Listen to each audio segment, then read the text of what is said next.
Good morning. Welcome to Books at the Bottom of the Stairs. My name's Lorene. If you're one of my old-time followers, thank you so much. And if you're someone new to this channel, thank you so much. I'm so happy that you're all here. Years ago, I thought, oh, I would just like to have 25 readers, viewers, and I'm pretty close to 500 now. And so 500 divided by 25 is a lot. So I have exceeded my dreams by a lot. And that makes me very happy. I hope you enjoy yourselves here. I have a couple of books to bring to you right now, and I want to just mention that for those of you who enjoy reading middle grade books for readers of about like 10 to about 14-ish, this is called Middle Grade March, and for those of us who really love that section of books, there are YouTubers out there. I think if you just put in hashtag Middle Grade March, you will be able to get a whole bunch of people who are doing challenges or recommendations or book reviews. So it might be worth your while. I really enjoyed that particular section of books, and behind me I have over 10. Just in this section alone. That doesn't include what I have upstairs. So I hope to get to a few of them. One of the reasons I really like this focus group, I guess, is because every once in a while you get a book that is just so much better than an adult's book. They have tighter plots, their characters are better delineated, they're more interested in the secondary characters, they quite often have interesting settings. And I think like the emotional kind of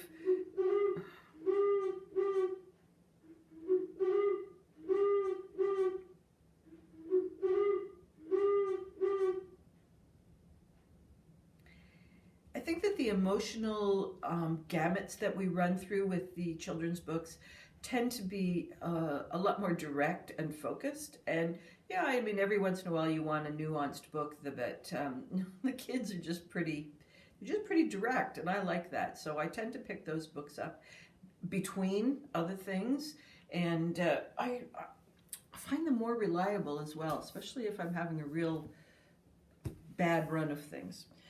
So I'll talk about those at the end of the month, I think, when I see how many I've managed to get through, because there's no reason for not to read them in April. Okay, the first book I'm bringing to you is Mary Lawson's Crow Lake. And I've changed the angle of the camera, so I'm not sure where I have to hold this in order for you to see that. Mary Lawson has written 3 books. I was just looking on the internet the other day. The other 2 books are A Place Called Solace and The Other Side of the Bridge. I'm pretty sure I have read both of those and enjoyed them. But this book I'm also pretty sure I read back in 2002-ish. And this is a reread for me, but I only had just a thin thread of maybe I've read this before. So that doesn't mean that it's a bad book because I didn't remember reading it. That's not where I was going. Mostly it was just that I have read so many books since then that it kind of fell through the memory banks. I really like this book. We've got Kate, who's a young girl, and her parents die quite early on in the book. And she has 2 older brothers, Matt and Luke, and a younger sister, Bo. And Luke is the older one, and he's legally able to look after the younger siblings. And so the initial part of the story is just the initial days of dealing with the trauma and the funeral and the decisions that the family is making and the kind of ensuing chaos. And then as time goes by, we start to see whether they're coping or they're not coping.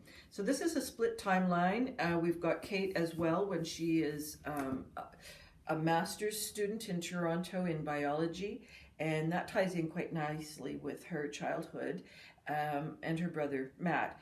We've got her looking back at the events because she has to go home for a family reunion kind of thing. And her partner that she's just recently kind of allowed in her life, she he is saying, tell me more about your family, tell me more about your family. And she's reluctant. She has become very detached emotionally from the family. So we are seeing this journey of a child as well as this journey back to family of an adult. And it's very well done. The settings are so well crafted, and the secondary characters are very impactful. We've got Mrs. Stanovich, who's up the road, who, when she gets upset with God, she lets him know.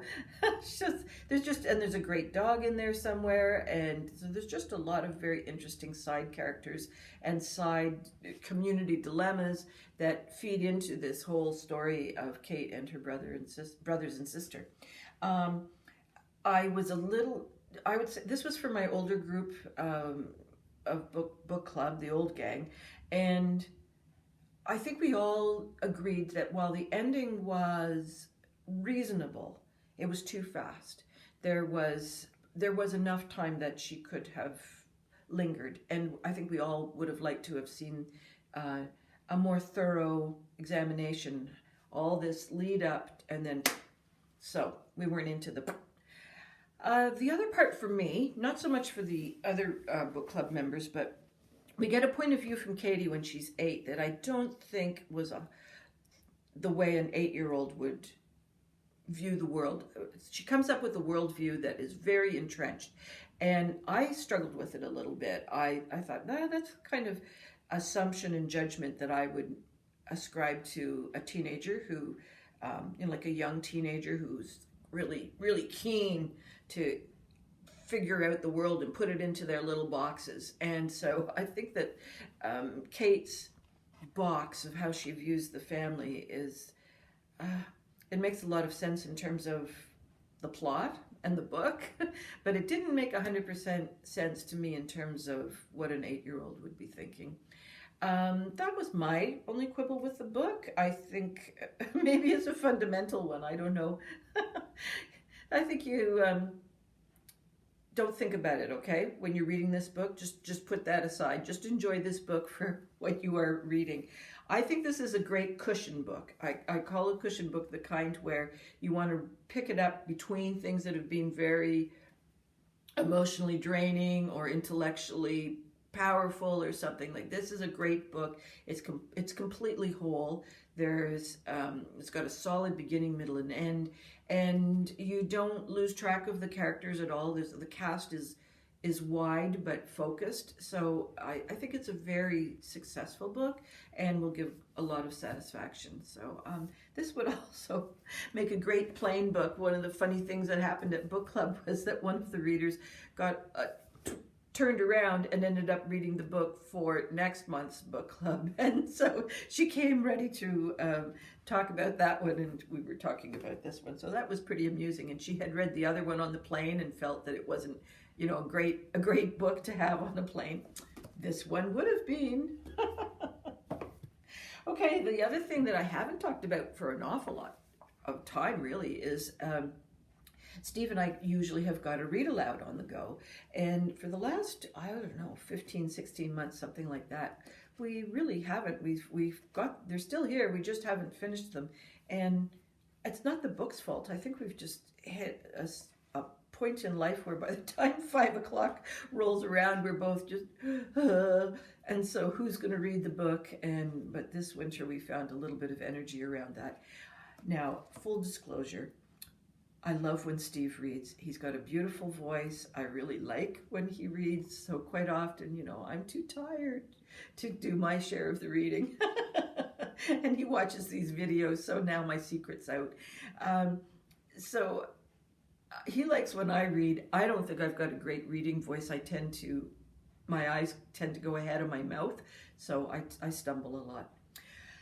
What is Moonfleet about? Did I even tell you? Moonfleet is the book, and it is by J. Meade Falkner. It was originally written, originally written in 1898. We have got an old-time story in that the author is also writing as if it was historical fiction for them. because 1898, the setting of the story itself is more in the 1700s, and we've got schooner ships, we've got the community of Moonfleet, which is a cove, which is a place where smuggling takes place.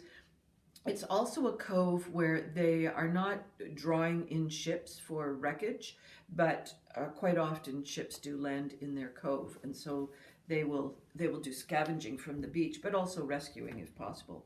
So we've got that kind of a community, and John, our character, is about 12-ish when we first encounter him, and he's an orphan, and there's a family up the hill that are wealthy and they own a lot of the land and so on, and he comes in touch with the daughter of the manor house, and they're smitten with each other, but they're just too young for it to really go anywhere, except that they're very very smitten with each other. And so this is a theme in the book a little bit, that he wants to get home in order to see this young girl again. But why is he away from home?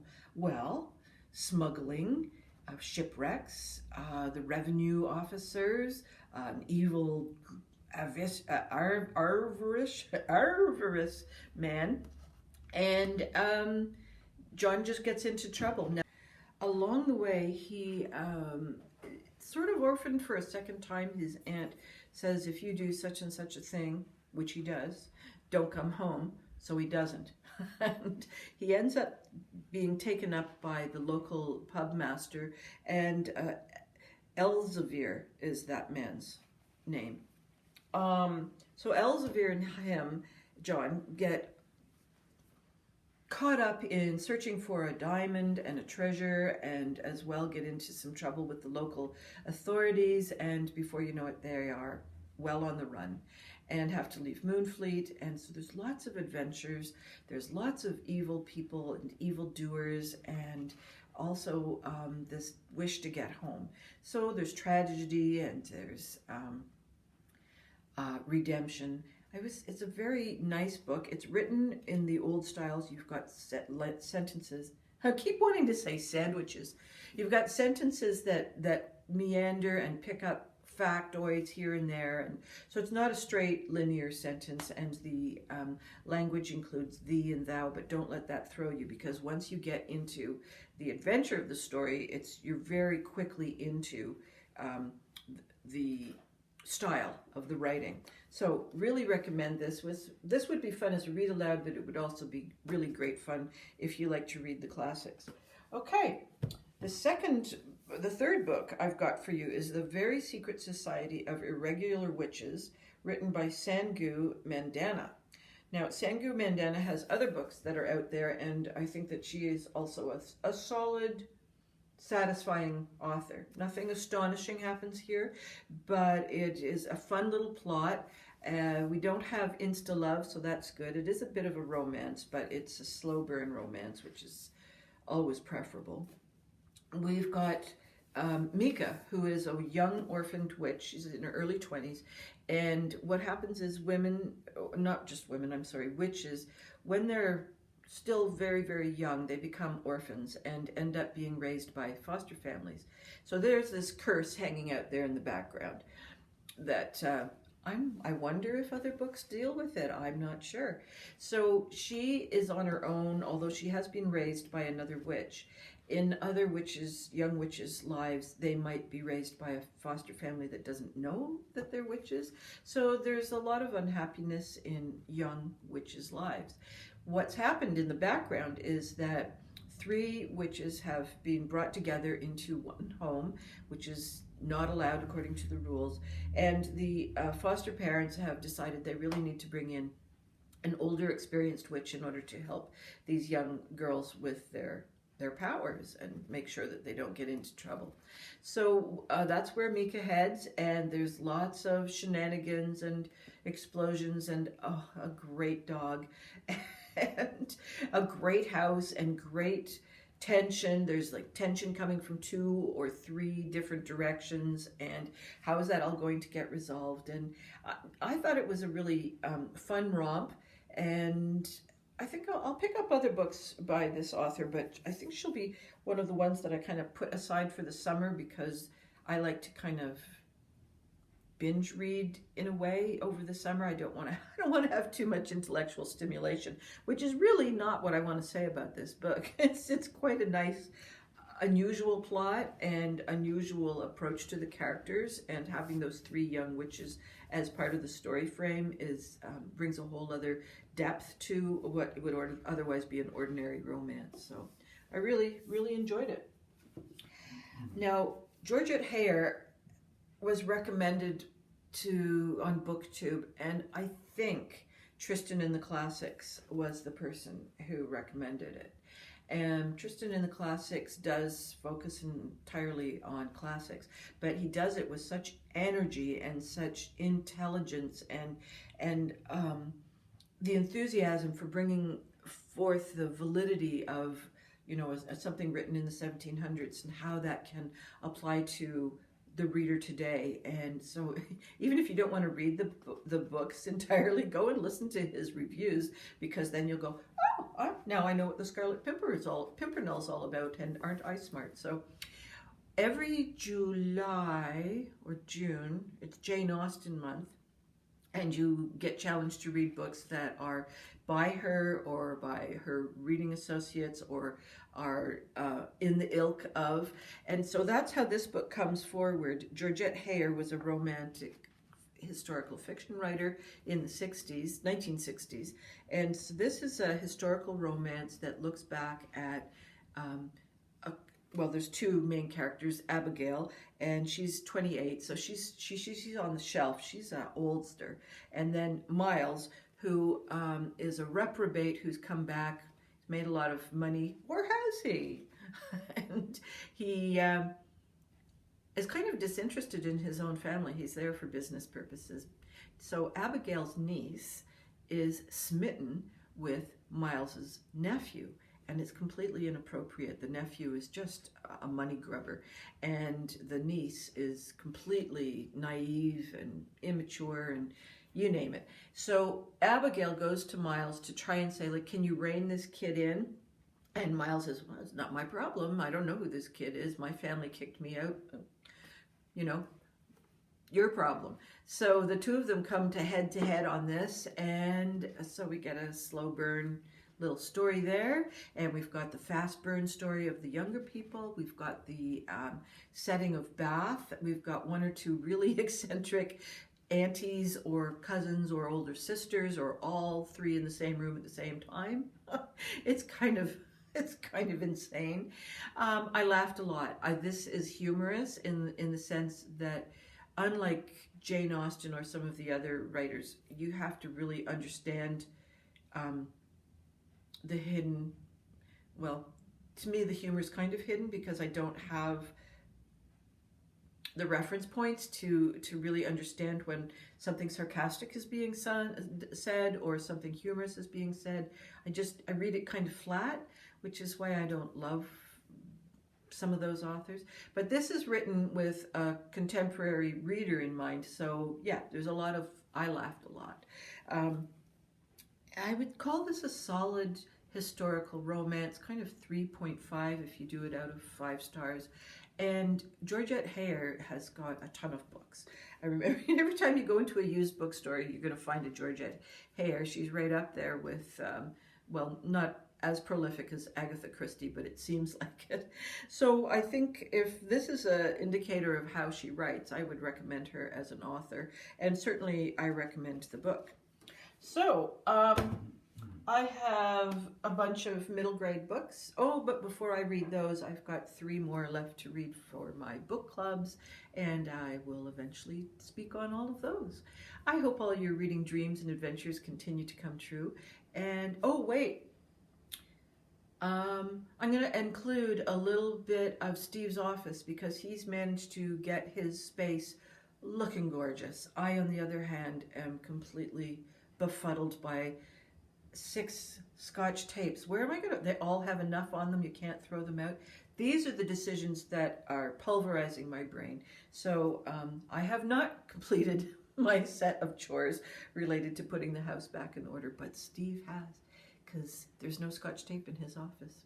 So I'll add that on at the end. In the meantime, I hope all your reading dreams and adventures continue to come true, and I will see you next time. Bye-bye for now. So that's Steve's office from the door. And yeah, the curtains there haven't been put up, so you're getting a bit of eye blast, sorry. And he's managed to get all the books back on his shelves, and is leaving the top part empty, because I think that's where, whoops, sorry, that's where some of that stuff's gonna go. Yeah, so he's done a really nice job, and there's even gaps in the bookshelves, which is brilliant. And I think the other thing that's missing in here is that's usually where a very nice chair goes, but we're using it in the living room for the moment. Long story there, you don't want to know. Talk to you soon.